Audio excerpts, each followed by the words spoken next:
everybody, this is Miss Nicole with Science Bytes at Bloomfield Public Library, and today we are going to transform this into this. We are going to make egg geodes. It's a very simple project with just a few ingredients. Before we get started, I want to talk just a little bit about actual geodes, what we're trying to mimic with our egg geode. When you're looking at a geode from the outside, it looks like a big hunk of rock. This is the protective outer shell. And geodes can form in dried up lava beds. They can form in sedimentary rock. This was probably, more of a typical sort of sedimentary rock kind of situation. This is definitely not lava. And when you cut it open, when you cut it in half, the inside might look something like this. And the way a geode forms is sometimes there's a pocket of gas in the lava flow or within the rocks or the dirt that becomes the sedimentary rock.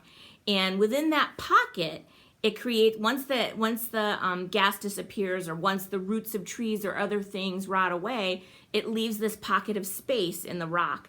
And that's where these crystals form. And you can get lots of different crystals. This is probably a more common kind of geode with the clear crystals. You can get some really special ones that have amethyst, the purple stones, or some blue stones, or some yellows, even some opal stones, which catch the light in lots of cool ways. But regardless, all geodes are pretty cool to see that, to see this from the outside, and then to discover that on the inside. So that's what we are trying to mirror with our egg geodes.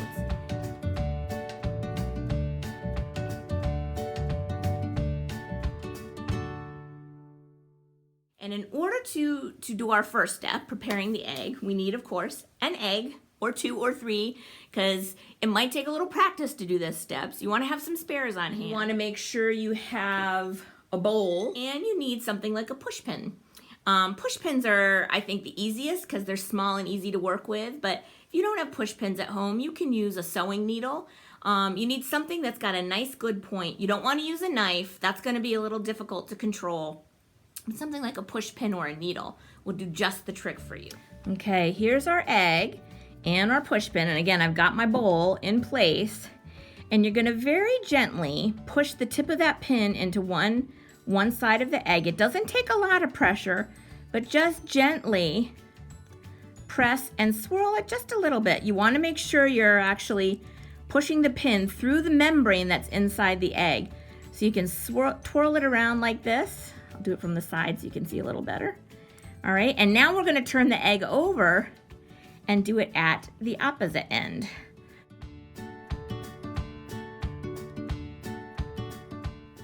Now that we've got holes in both ends of our egg, we're gonna blow it out. That's why they call it blowing out an egg. So we're gonna blow through one hole and we're gonna force the egg out the other hole.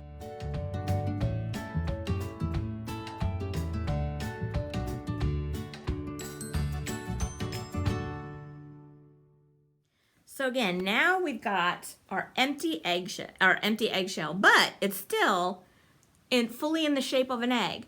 What we want to do is cut the egg the long way around. I happen to have the tiniest scissors in the world. Here's my scissors.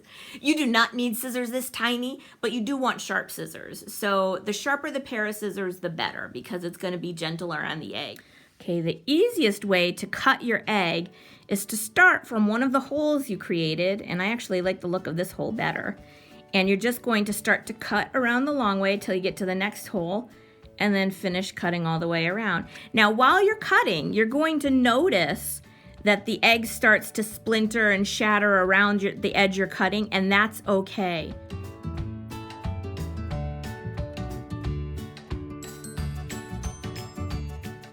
All right, so you see I have one nice clean one, and this one looks a little ratty around the edges because I think I was leaning my scissors that way. That's okay, we're gonna break off those bits. What we wanna do now is actually clean out these eggshells very gently with some water. So you can do it at the faucet with a slow stream of water. I'm actually just gonna use a bowl of water and just dunk it and gently work it. So you'll see how I'm going to clean the eggs and remove the membrane. Okay, so here's my bowl of water. It's just plain old tap water. Now, if you look at the edge of the egg that I've sort of chewed up a little bit, you'll see that little white filmy area that's by where the egg cracked. That is the membrane. And that's actually, it's nice when you've got a little bit of a crack around the edge because it makes it easier to remove the membrane. So what I'm gonna do is literally just pull from where those cracks are. And you can see a good piece of that membrane is coming off. Now, there's a lot of the membrane, so you're probably gonna have to do this in a few passes. Just gonna put it off to the side. Be gentle with your egg. It is an eggshell now, without the support of the egg inside. So you need to be very slow and careful.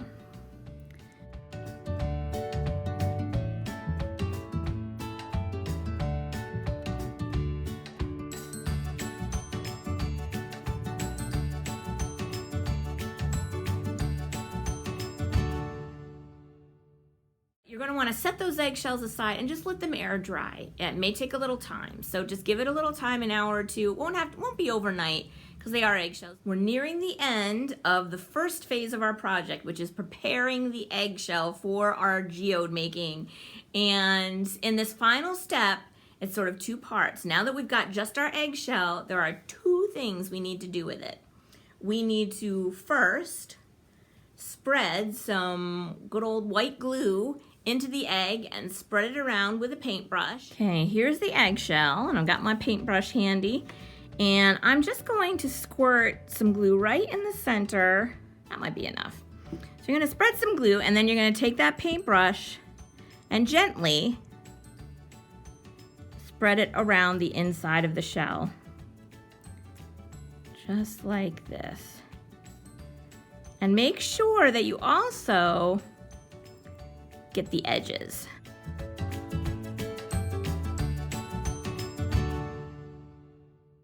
Then, and this is the important ingredient, we are going to use something called alum powder. And it is in the spice aisle. It's actually used for pickling items. So if you had cucumbers and you wanted to turn them into pickles, you might use alum powder. If you just wanted to pickle vegetables, you might use alum powder. It's actually, even though this is the McCormick brand, even though it is in spice aisles, it's not in every food store. I had to look around a bit. The only food store I found it in was Price Chopper.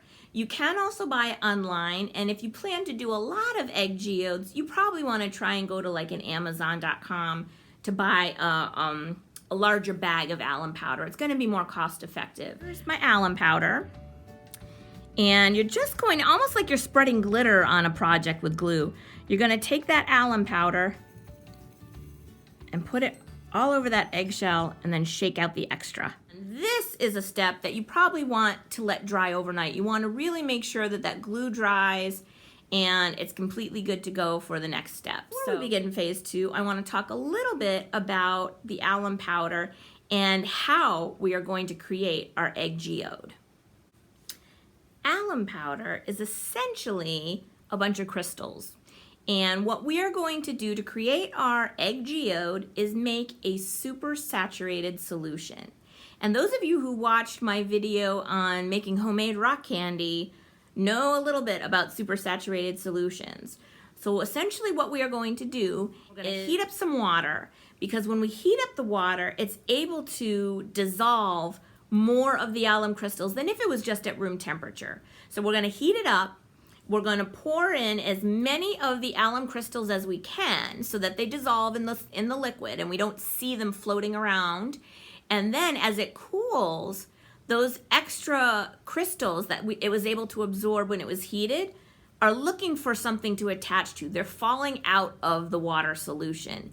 And because we have an eggshell that's going to be coated in alum crystals, this is a place where they are going to land. Those extra little crystals that fall out of the water solution as it cools are going to start to attach and adhere to the crystals that are already on our eggshell. It's the perfect landing zone for them. And that's why you end up with something that looks like this.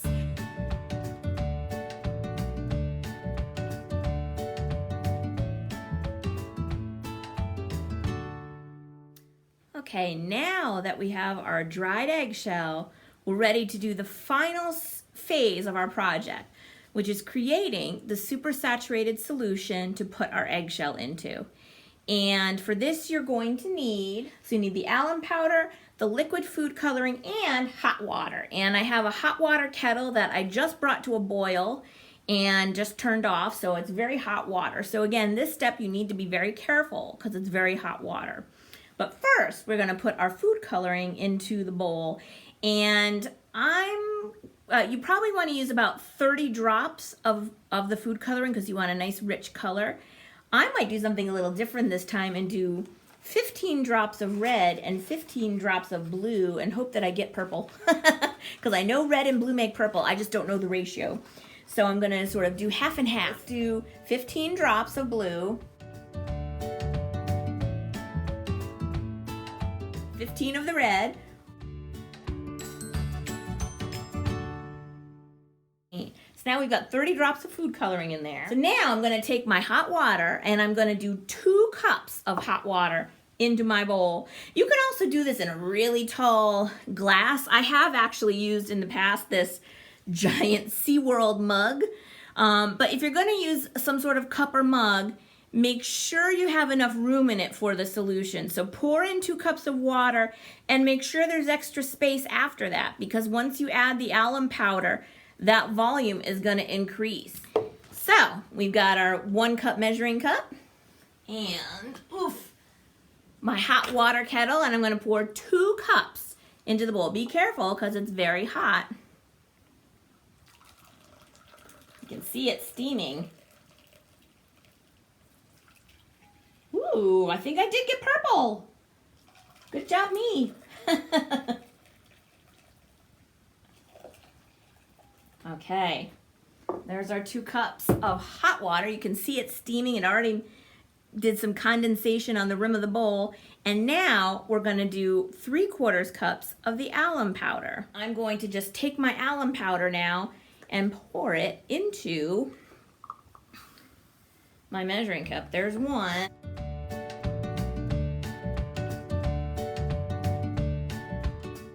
And 3, and that pretty much, actually it's a little shy of my 3/4 cups. So you probably really need to buy 4 of these to make sure you have enough. But I'm gonna use this for today, but you probably wanna add just a little extra because you can see I'm just shy of my 3/4 cup. So ideally you would have 4 of these and you're gonna end up with some extra alum powder. But I'm gonna pour this in and then stir it until it completely dissolves. Okay, so here I'm adding it. And I'm gonna just keep stirring. Now it's hard to see if it's completely dissolved once you've colored the liquid, but you can sort of feel the powder in there while you're stirring. And oh, I forgot, I also have some of the alum from when I was covering the egg. So I'm gonna dump that little extra bit in too. That brings us a little closer to 3/4 of a cup. So I'm just gonna stir this for a while, nice and gently. You don't need to stir it hard. You're just hoping that all those crystals dissolve. Once you let that alum water solution, our supersaturated solution, cool for about 15 to 20 minutes. You don't have to let it cool for very long. It should still be very, very warm. Then you are going to gently take your dried eggshell with the alum powder on it, place it on the surface of the water, and gently push it down into the alum solution with your spoon. And then we just let it sit for 15 to 16 hours at least to see our crystal formations. And if all goes well, you will get a beautiful egg geode where all those crystals are actually alum crystals. Well, that was our latest edition of Science Bytes with our egg geodes. So I hope you guys had fun watching this one. Hopefully you'll try this one at home. You may have already tried it before. If you get some cool results and you want to share them with me, I'd love to put them on our library social media. We have an Instagram account and we have a Facebook page. So I'd love to share your results with others if you want to send them my way. And you can send them to my email, which is at the bottom of the screen.